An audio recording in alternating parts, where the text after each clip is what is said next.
Allô tout le monde, bienvenue dans cette nouvelle vidéo YouTube. J'espère que vous allez bien.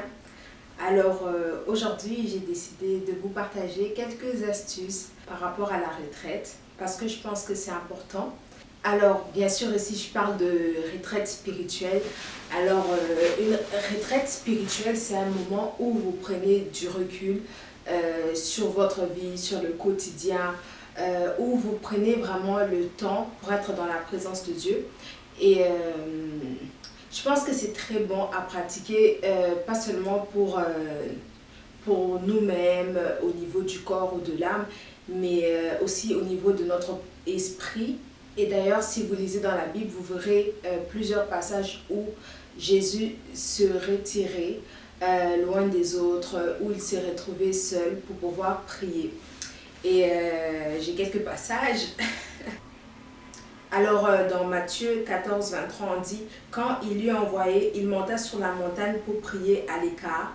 Et comme le soir était venu, il était là seul. » Luc 5, 16 « Et lui, il se retirait dans le désert et priait. » Donc la retraite spirituelle, c'est biblique, c'est une très bonne pratique à avoir dans notre vie parce que Jésus lui-même le faisait pour être en communion avec Dieu. C'est d'abord pour ça et ensuite c'est aussi bon pour reposer aussi notre corps, être aussi au calme de notre âme. Et donc moi aujourd'hui j'ai fait une liste des lieux où vous pouvez aller faire votre retraite.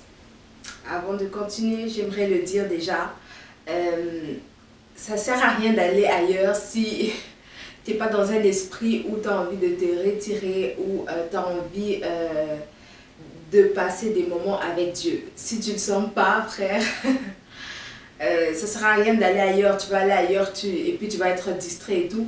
Donc, c'est avant tout un état d'esprit. C'est d'abord dans notre cœur qu'on veut se retirer, on veut prendre ce temps-là, c'est volontaire. Et ensuite, là maintenant, on peut choisir un endroit où on veut aller passer la retraite. Donc, j'ai une petite liste avec moi. Ce n'est pas vraiment une liste hiérarchique. Donc, j'ai noté quelques idées où vous pouvez aller passer votre retraite. Alors, la première idée, c'est tellement sous-coté, mais c'est votre chambre. En fait, c'est tellement sous-coté parce qu'on se dit, oh, c'est la maison, il y a la famille et tout. Et il y a le bruit, tout le monde entre dans ta chambre, tout le monde vient ouvrir la porte et tout. Donc tu te dis, ah non, je n'ai pas envie de faire là, mais c'est vraiment un bon endroit pour passer sa retraite. Vous avez tout à portée de main.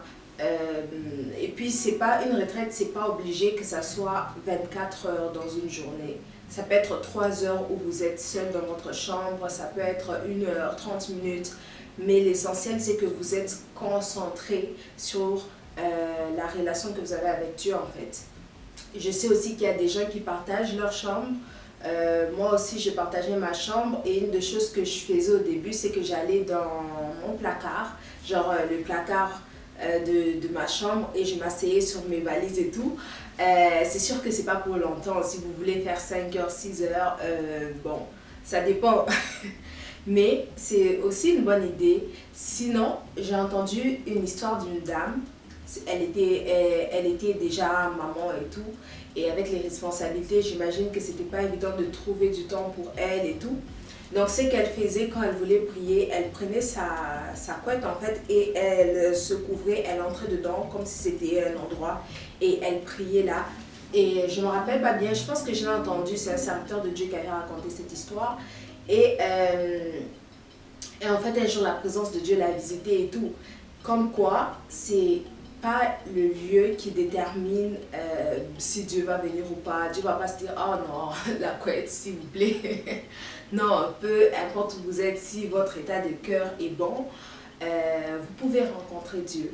La prochaine idée, c'est les hôtels. C'est une bonne idée, surtout si vous voulez être dans la même ville, par exemple, ou si vous voulez être dans un endroit où vous allez vous sentir aussi à l'aise. Et voilà. Donc, moi, j'ai choisi l'hôtel. C'est sûr qu'il va falloir mettre un budget de côté. Ça dépend de combien de temps de retraite vous pouvez faire. Mais c'est vraiment choisir, en fait, c'est vous qui choisissez les paramètres en fonction de vos besoins. Vous pouvez choisir ce qui est bon pour vous, en fait. Et dans certains hôtels, les chambres sont insonorisées. Ça fait que la personne qui est de l'autre côté ne vous entend pas. Et donc ça, c'est cool pour les gens qui prient à haute voix et tout. Ça, c'est vraiment bien. Vous êtes sûr que vous ne dérangez pas les autres. Juste, il faut regarder dans les listes. Ce n'est pas tous les hôtels qui ont ça. Donc, il faut juste bien se renseigner. La troisième idée, ça serait les monastères et les maisons de prière chrétiennes. Ça dépend du pays où vous êtes, c'est pas partout où c'est disponible, mais je sais qu'ici, au niveau du Québec, on a différents monastères qui sont ouverts aux croyants et aux non-croyants, donc tout le monde peut venir pour passer des temps de méditation, pour passer une retraite là-bas.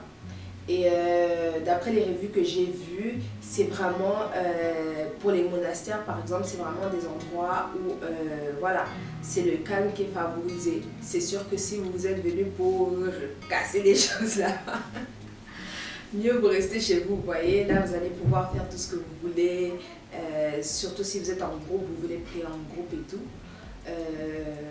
Je pense que c'est ça, comme j'ai dit, c'est selon vos besoins un peu. Et pour les maisons des prières aussi, pareil, là ils sont déjà habitués à recevoir des gens qui prient de différentes manières. Donc vous serez beaucoup plus à l'aise. Je pense même que ce serait même l'idéal.